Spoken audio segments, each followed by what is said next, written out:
আসলে গাফলতিটা এনসিটিভিরই হয়েছিল। এখানে তারা বলছে যে আমরা সময় কম পেয়েছি, কিন্তু আমরা বলছি যে সময় কম পাওয়ার পরে যে এফিসিয়েন্সিটা থাকা দরকার ছিল এনসিটিভির মধ্যে সেটা ছিল না। দর্শক সবাইকে আমন্ত্রণ জানাই ডেইলি ক্যাম্পাসের নতুন এই আয়োজনে। আপনাদের সাথে আছি আমি সঞ্জনা ঢালি। এখন চলছে মার্চ মাস, কিন্তু এখন পর্যন্ত শিক্ষার্থীরা তাদের পাঠ্য বই সবগুলো পায়নি। এ বিষয়ে কথা বলার জন্য আমাদের সঙ্গে রয়েছেন আহমেদ ইউসুফ ভাইয়া। আমরা ভাইয়ার কাছে সরাসরি এ বিষয়ে জানার জন্য চলে যাব। ভাইয়া, আপনার কাছে আমার প্রথম প্রশ্ন হচ্ছে, এখনো মার্চ মাস চলছে, এখন পর্যন্ত শিক্ষার্থীদের হাতে সবগুলো বই নেই, এবার বই পেতে এত দেরি হওয়ার কারণ কি? জি, ধন্যবাদ আপনাকে। যেহেতু আমরা আসলে পাঠ্য বইকে মূল্যায়ন করার আগে কতটুকু পেয়েছে কতটুকু পায়নি এই বিষয়টিকে মূল্যায়ন করার আগে আমাদেরকে আসলে পূর্ববর্তী যে পরিস্থিতিটা আমাদের 5 আগস্টের পরে হয়েছে সেটাকে একটু বিবেচনা করতে হবে। আমরা আসলে দেখেছি যে এটা সত্য যে সেপ্টেম্বর থেকে আসলে এবার 2025 সালের যে শিক্ষাবর্ষের পাঠ্য বই পরিমার্জনের কাজ সেটা শুরু হয়েছে। তো যেটা আসলে মানে এই মার্চ এপ্রিল থেকেই এই কার্যক্রমটা শুরু হয় প্রতি বছরই। আমি পরবর্তীতে এই বিষয়ে একটু বলবো যে আসলে 26,000 বই কিন্তু এখনই এই মার্চ মাসের মধ্য থেকে আসলে পরিমার্জনের কাজ শুরু হবে। ফলে এইখানে আসলে এই যে মানে গণ যে অভ্যুত্থানটা আমাদের হয়ে গিয়েছিল 2024 সালে, সেই পরিক্রমায় অনেক চেঞ্জ আসছে। সেটা সরকার থেকে শুরু করে শিক্ষা পর্যায়ে এনসিটিভি যেটা আছে সেখানেও অনেক বড় একটা পরিবর্তন চলে এসছে। ফলে এই পরিবর্তনের ফলে আসলে পরিমার্জনের কমিটিটাই গঠন হয়েছিল, আমরা দেখেছি যে সেপ্টেম্বরে গঠন হয়েছে। ফলে এই টোটাল কাজটা আসলে 4 থেকে 5 মাস পিছিয়ে গেছে, যেটা আসলে মানে মূল বই একদম হাতে পৌঁছানোর পর্যন্ত বিলম্বটা হওয়ার কারণ। কিন্তু এখানে একটা কথা আসলে আছে, আমরা এর আগে একটা নিউজ করেছিলাম ডেইলি ক্যাম্পাস থেকে এরকম যে হযবরল এনসিটিভির বই পরিমার্জন দায়টা নেবে কে। ওখানে আসলে আমরা সেখানে উল্লেখ করার চেষ্টা করেছি যে এই যে দেরিটা হয়েছে 4 থেকে 5 মাস, এটাকে আসলে রিকভার করা যেত যদি এনসিটিভি কিংবা সরকারের সেই সদিচ্ছা থাকতো। সেই সদিচ্ছাটা আমরা দেখতে পাইনি। প্রশ্নটা আসলে এইখানেই, সেই সদিচ্ছাটা কীরকম ছিল না আমরা দেখানোর চেষ্টা করেছি যে আসলে এই যে 5 মাস 3 মাস যেটাই দেরি হয়েছে সেটাকে রিকভার করার জন্য একটা বিশেষায়িত কমিটি গঠন করা যেতে পারত এবং একটা নির্দিষ্ট সময় এটাকে তড়িৎ গতিতে কাজ করার জন্য সম্ভব ছিল। কিন্তু বেশ কিছু জটিলতার কারণে, যেটা গণমাধ্যমে আমরাও বিভিন্ন সময় তুলে নিয়ে এসেছি, সামগ্রিক অনেকগুলো প্রবলেম তৈরি হয়েছে। এর মধ্যে এনসিটিভির যারা কর্মকর্তা আছেন তাদের একটা অদক্ষতার বিষয় ফুটে উঠছে এখানে, এবং প্রেস মালিকদের একটা সিন্ডিকেটের কথা যদি আমরা বলি সেটা আমরা খুব বাজেভাবে দেখেছি। এটা আসলে প্রতিবারেরই টেন্ডেন্সি, এবারও সেটা আমরা দেখেছি। কিন্তু এখানে আসলে এফিসিয়েন্সি যেটা আমরা বলতে পারি সরকারের কিংবা এনসিটিভির যে এফিসিয়েন্সি বইয়ের কাজটা তুলে নিয়ে আসার জন্য, সেইটা আসলে আমরা দেখতে পাইনি। ফলে এই লম্বা সময় দেরি হয়ে গিয়েছে। এরপরেও এই কার্যক্রমে এই অদক্ষতার বাইরে এনসিটিভির বই পরিমার্জনের কিছু আমলাতান্ত্রিক জটিলতাও আমরা এখানে দেখতে পেয়েছি। এর মধ্যে আবার সম্প্রতি বেশ কিছু ঘটনা বলি গণমাধ্যমেও এসেছে। এর মধ্যে উল্লেখযোগ্য যেমন আমরা যদি বলি যে পাঠ্য বই পরিমার্জনের যে কাজটা ছিল সেইটা আসলে যে 41 সদস্যের একটা কমিটি হয়েছিল, সেই কমিটিটা 41 সদস্যে কাজ না করে নির্দিষ্ট একজন ব্যক্তিকে দিয়েই কাজটা করানো হয়েছে। ফলে এই সামগ্রিক দেরিটা হয়েছে বলে আমরা বলতে পারি, যেটা আসলে দায়ভারটা আমাদের একদম প্রান্তিক লেভেলে যে শিক্ষার্থীরা আছেন তাদেরকে ভুক্তভোগী হতে হয়েছে। ভুক্তভোগী হচ্ছে শিক্ষার্থীরা। তাহলে কি ভাই এখানে যে জুলাই গণ অভ্যুত্থান আর সরকারের যে কথাটা বললেন যে আর এনসিটিভির যে কর্মকর্তা রয়েছিল কমিটিতে তাদের গাফিলতির জন্য এখন তার মানে শিক্ষার্থীরা ভুক্তভোগী হচ্ছে? এটা আসলে আপনি যেটা বললেন এই কথাটা এনসিটিভি কখনো স্বীকার করবে না, কিন্তু আসলে যেহেতু আমরা গণমাধ্যম কর্মী আমরা আমাদের জায়গা থেকে এটাকে দেখানোর চেষ্টা করেছি যে আসলে গাফিলতিটা এনসিটিভিরই হয়েছিল। এখানে তারা বলছে যে আমরা সময় কম পেয়েছি, কিন্তু আমরা বলছি যে সময় কম পাওয়ার পরে যে এফিসিয়েন্সিটা থাকা দরকার ছিল এনসিটিভির মধ্যে সেটা ছিল না। তারা করতে পারতো তাহলে হয়তো হয়ে যেত। একটা প্রত্যেকটা কাজকে পর্যায়ক্রমে এবং একটা নির্দিষ্ট আমার মনে পড়ে যখন আমি এই এনসিটিভির এই বই পরিমার্জন নিয়ে একাধিকবার এনসিটিভি চেয়ারম্যানকে জিজ্ঞেস করেছিলাম যে স্যার আপনাদের বই পরিমার্জনের টাইমলাইনটা কি সেটা আপনারা বলেন। তিনি আসলে আমাদেরকে কোনো টাইমলাইন বলতে পারেননি তখন।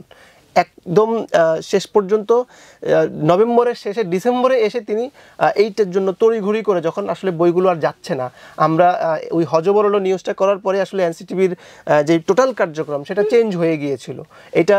এবং এরপরে আসলে যারা ওই প্রেস মালিক ছিল তাদেরকে ডেকে এনে অনেক ধরনের শাসানো হয়েছিল, এগুলো অনেক ধরনের ঘটনা ঘটেছে তখন। আচ্ছা আচ্ছা ভাই, আপনার কাছে আমার পরবর্তী প্রশ্ন হচ্ছে, এই যে শিক্ষার্থীরা বই পেল না, হ্যাঁ, বই না পাওয়ার কারণে তাদের উপর কি ধরনের প্রভাব ফেলছে তাদের লেখাপড়ার প্রতি বিশেষ করে? এই প্রভাবটা আসলে সামগ্রিকটা সেটা কিরকম, এখন যেরকম শিক্ষার্থীরা বই না পড়তে পারার কারণে তাদের মধ্যে না জানার একটা টেন্ডেন্সিটা থেকে, মানে আপনি দেখেন আমরা আসলে আপনি যখন মানে এই ক্লাস 7, 8 বা 4, 5, 10 এই যে বিষয়টা, এইটা আসলে মানে আপনি যখন এই সময়টা পার করেছেন আপনি কিন্তু পড়তে চাইতেন না। তার উপর যদি আপনি এরকম একটা কজ দাঁড় করিয়ে দিতে পারেন যে আমার আসলে বই নাই, আমার আসলে বই নাই, তখন আসলে মানে আপনি বাবা মা কিংবা স্কুলের টিচার এটা কিছু করার থাকে না। অনেক ধরনের মানে এনসিটিভি হাস্যকর কিছু তাদের পরামর্শ দিয়েছে যে তারা চাইলে তাদের সাইটে যে বইটা আপলোড করেছে সেখান থেকে প্রিন্ট করে পড়ানোর জন্য। এটা আসলে কোনো কার্যক্রমের মধ্যে পড়ে না, এটা আসলে একদমই, এটা তো শিক্ষার্থীদের দায়িত্ব, প্রফেশনালিজমের মধ্যে আমরা যদি বলি এটাকে ফেলানো যায় না।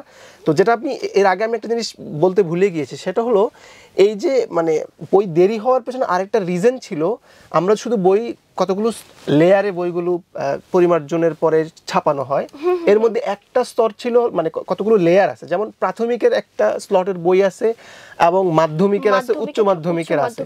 এখানে প্রাথমিকের বই কিন্তু সবার আগেই এবার পরিমার্জন শেষ হয়ে শিক্ষার্থীদের হাতে যাওয়ার কথা ছিল, কিন্তু শিক্ষা মন্ত্রণালয় এবং এনসিটিভি থেকে নতুন করে তাদের সিদ্ধান্ত পরিবর্তন হয়েছে, তারা আগে ক্লাস 9 এবং 10 বইটা আগে দিবে, বিকজ অফ এসএসসি পরীক্ষাটা সম্প্রতি চলে আসছে। আর এমনিতে তো হচ্ছে করোনার জন্য একটা সেশন জটের একটা ব্যাপার, শেষ করছি মানে তখন তারা কি করেছে যে প্রাইমারির বইটাকে আসলে তারা ছাপানো বন্ধ করে ক্লাস 9 এবং 10 বইটা ছাপিয়েছে, ফলে প্রাইমারির শিক্ষার্থীরাও বই আসলে পাই নাই। এবং এখন পর্যন্ত এই বই না পাওয়ার যে টোটাল হারটা, এইটা সামগ্রিকভাবে প্রাইমারির তাতে বাকি থেকে গেছে এবং মাধ্যমিকেও এটা এসে পুরোপুরি আসলে এখনো দিতে পারে নাই। কিন্তু বাস্তবিক অর্থে আসলে এসএসসি পরীক্ষাটা যে শিক্ষার্থীরা এখন পরীক্ষা দিবে আগামীবারে যে শিক্ষা বর্ষটা আসতেছে, তারাও আসলে এরকম একটা দাবি তুলবে। আমরা ধারণা করছি, যারা শিক্ষা আমরা নিয়ে কাজ করতেছি, আমরা ধারণা করতেছি যে অন্য 2-3 বারের মতো তারা এবারও দাবি তুলবে যে আমরা আসলে পরীক্ষাটা আমাদেরকে পিছিয়ে দেওয়া হোক, বিকজ অফ আমাদের আমরা বই পাইনি, আমাদের পর্যাপ্ত প্রস্তুতি নেই। তো এই যে বাস্তবতাটা, এইটা আসলে একটার সাথে রিলেটেড, যেটা আমি আপনাকে বলতে চাইছিলাম আর কি। তাদের কিন্তু ভাই এক প্রকার জ্ঞানের পরিধি কিংবা জানার পরিধিও কিন্তু কমে গিয়েছে। জ্ঞানের, আপনি যে প্রভাবের কথা বলছেন, জ্ঞানের পরিধি তো কমলোই, একই সাথে শিক্ষা একটা জটও তৈরি হইলো। আমি আপনাকে যেটা বুঝাইতে চাইলাম, একটা শিক্ষা জট তৈরি হচ্ছে, সেই শিক্ষা জটটা আসলে একটা শ্রেণীর সাথে আরেকটা শ্রেণী কিন্তু মিলে যাচ্ছে। সুতরাং একটা বড় সংকট কিন্তু আমাদের সামনে আবারও উকি দিচ্ছে, সেটাকে আমরা কিভাবে মোকাবেলা করব, সরকারকে সেটা আসলে ভাবতে হবে। আচ্ছা ভাই, পরবর্তী প্রশ্ন হচ্ছে, 10 তারিখের মধ্যে বই দেওয়া হবে, বিদায় শিক্ষা উপদেষ্টার এই বক্তব্যকে আপনি কিভাবে দেখছেন? জি ধন্যবাদ। আসলে 10 তারিখ, এর আগেও শিক্ষা উপদেষ্টা 2-3টা তারিখ বলেছেন, কখনো বলেছেন যে জানুয়ারির 10 তারিখও ছিল, তো এটা এখন মার্চের 10 তারিখে এসে ঠেকলো। আমি এই কারণ কেন হলো এই 10 তারিখটা, যখন আমরা বারবার বলছিলাম যে আপনাদের টাইম লাইনটা কি, তারা বলতে পারছিল না, এখন সেটা মার্চের 10 তারিখে এসে ঠেকলো। আমরা এটা আগেও বলেছি যে এই বই দেওয়ার যে কর্মপরিধিটা, কর্মতৎপরতাটা, এটা শেষ হতে এপ্রিল লেগে যাবে, আসলে এপ্রিল লেগে যাবে, এবং এটা ঈদের আগে এটা কখনোই দেওয়া পসিবল না। আমরা এই খুব রিসেন্টলি যে তথ্যটা এনসিটিভি থেকে পেয়েছি, সেটা হলো এখন পর্যন্ত অন্তত 5 কোটি বই আসলে ছাপানো বাকি আছে। সো এটা আসলে মানে শিক্ষা উপদেষ্টা কিসের ভিত্তিতে বললেন যে মার্চের 10 তারিখের মধ্যে তারা সকল বই শিক্ষার্থীদের হাতে পৌঁছে দেবেন, এটা আসলে আমাদের বোধগম্য নয়। এটা আসলে আমাদের কোনো ক্যালকুলেশনে এটা বোঝা যাচ্ছে না। যেটা আমরা আগেও বলেছি যে এপ্রিল লেগে যাবে, সেটা শিক্ষা উপদেষ্টা তখনও বলেছিলেন জানুয়ারির 10 তারিখে লেগে যাবে। এটা এখন যদি শিক্ষা উপদেষ্টা নতুন করে কোনো তথ্যের ভিত্তিতে বলেন, এটা আসলে শিক্ষা উপদেষ্টাকে দায়িত্ব নিয়ে কথাটা বলতে হবে। আপনার তথ্য মতে ভাইয়া, যে এখনো 5 কোটি শিক্ষার্থীর বই পাওয়া বাকি, অন্তত 5 কোটি, এটা আসলে এক্সাক্ট সংখ্যাটা মানে আমি বলতে পারবো না। সেখানে আজকে মার্চের 5 তারিখ। জি, এটা শিক্ষা উপদেষ্টাকে দায়িত্ব নিয়ে কথাটা বলতে হবে। সে তো এখন বিদায়ী শিক্ষা উপদেষ্টা ওয়াহিদুদ্দিন। না, শিক্ষা উপদেষ্টা হয়েছেন তিনি, দেশের তো নাগরিক, তো আসলে এই দায়বদ্ধতাটা কতটুকু আছে সেটা আমাদেরকে বিবেচনা করতে হবে। এবং এটার জন্য আসলে যেহেতু একটা অভ্যুত্থানের মধ্যে দিয়ে সরকারটা গঠিত হয়েছে, এটার জন্য আসলে যারা এই ছাত্র সমাজ কিংবা ছাত্র এবং জনতা আমরা বলেছি বরাবরই, তাদেরকে আসলে এই জায়গাটায় কনসার্ন হইতে হবে। এবং আমি যদি একটু সংযুক্ত করি, সেটা হচ্ছে খুব রিসেন্টলি মার্চের মধ্যে আসলে নতুন কিছু কার্যক্রমও এখানে যুক্ত হচ্ছে, যেটা আমরা পরবর্তীতে আলোচনা করব আরো। আচ্ছা ভাই, আপনার কাছে আমার সর্বশেষ প্রশ্ন হচ্ছে, আগামী শিক্ষাবর্ষের বই ছাপানো কাজ কবে নাগাদ শুরু হতে পারে? যেটা আমি বলছিলাম যে আগামী শিক্ষাবর্ষটা আমি প্রথমেই আপনাকে বলেছিলাম যে প্রত্যেক শিক্ষাবর্ষের বই ছাপানোর যে কার্যক্রমটা পরিধিটা, এটা আসলে মার্চ থেকে খুব স্বাভাবিকভাবে শুরু হয়, যেটা 2024 সালে বিভিন্ন একটা উদ্ভূত পরিস্থিতির কারণে এটা অক্টোবর সেপ্টেম্বর থেকে আসলে শুরু হয়েছিল। এটা এখন আমার কাছে যে তথ্যটা আছে সেটা হলো মানে এই কার্যক্রমটা শুরুর আগে আসলে পরিমার্জনের একটা কমিটি গঠিত হয়। এটা গত সেশন, যেটা শিক্ষাবর্ষ আমরা 25 পার করতেছি, 25-এর কর্মতৎপরতা, এটা একটা কমিটি 2বার করে গঠিত হয়েছিল। সর্বশেষ যে কমিটিটা ছিল এটা 41 সদস্যের একটা কমিটি ছিল। তো সেই সদস্য আসলে এনসিটিভির কমিটিটা গঠন ছিল, এই কমিটিটাই আসলে এখন গঠিত হবে। এটা আমাদের কাছে যে তথ্য আছে সেটা অনুযায়ী এটা হয়তোবা জানুয়ারি, এখন তো মার্চ চলতেছে, মার্চের ঈদের আগে একটা কমিটি গঠন হওয়ার একটা প্রক্রিয়া আছে। আমরা এটা যতটুকু আমার কাছে তথ্য আছে সেই ভিত্তিতে আমরা বলতে পারি। সুতরাং নতুন যে বই দেওয়ার প্রক্রিয়া, সেটার আগে আসলে আমাদেরকে, আমার মনে হয় এখন যেই বই আমরা দিতে পারিনি সেটার বিষয়ে আরও বেশি কনসার্ন হওয়া উচিত। আরেকটা বিষয় আমি আপনাকে বলে রাখি, শিক্ষা উপদেষ্টা যে বলেছেন 10 তারিখের মধ্যে সকল বই দিয়ে দিবেন, এইটা আসলে বাস্তবসম্মত নয়। কেন বাস্তবসম্মত নয় আমি আপনাকে বলি। প্রত্যেক বছরই আপনি যদি এনসিটিভিতে খোঁজ নিয়ে দেখেন, আসলে বইয়ের মানহীনতা কিংবা অন্যান্য আনুষঙ্গিক বিভিন্ন কারণে কিছু বই মাঠ পর্যায়ে চলে যাওয়ার পরেও এটার গ্রাফিক্স, ফন্ট বা আনুষঙ্গিক অনেক ধরনের জটিলতা তৈরি হয়, ফলে এগুলো আবার প্রেসে ফেরত যায়। অর্থাৎ 20% একটা বই, অর্থাৎ বইয়ের টোটাল বইয়ের 20% এটা প্রতিবারই বাকি থেকে যায়। ফলে মানে এইটা আসলে টোটালটাই চলে যাওয়াটা খুব একটা সহজবোধ্য কোনো কথা নয়।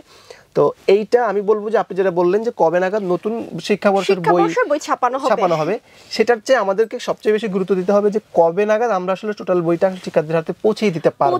যেটা আমরা বলছি বরাবরই 20% বই থেকে যায়।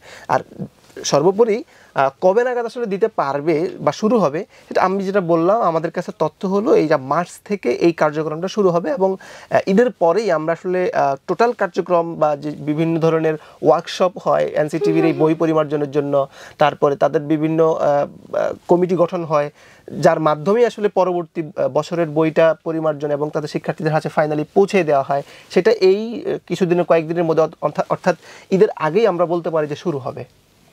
দর্শক, এই ছিল আমাদের আজকের এই আয়োজনে। আসলে আমরা জানি না শিক্ষার্থীরা এই 2025 সালের শিক্ষাবর্ষের পাঠ্য বইগুলো কবে পাবে, এমনকি তারা নতুন বছরের যে পাঠ্য বই, সেই পাঠ্য বই ছাপানোর কাজও কবে থেকে শুরু হবে। আমরা আসলে এর কোনো সঠিক তথ্য জানি না। এই ছিল আমাদের আজকের এই আয়োজনে। আপনাকে অসংখ্য ধন্যবাদ ভাইয়া, আপনাদেরকেও সাথে থাকার জন্য ধন্যবাদ।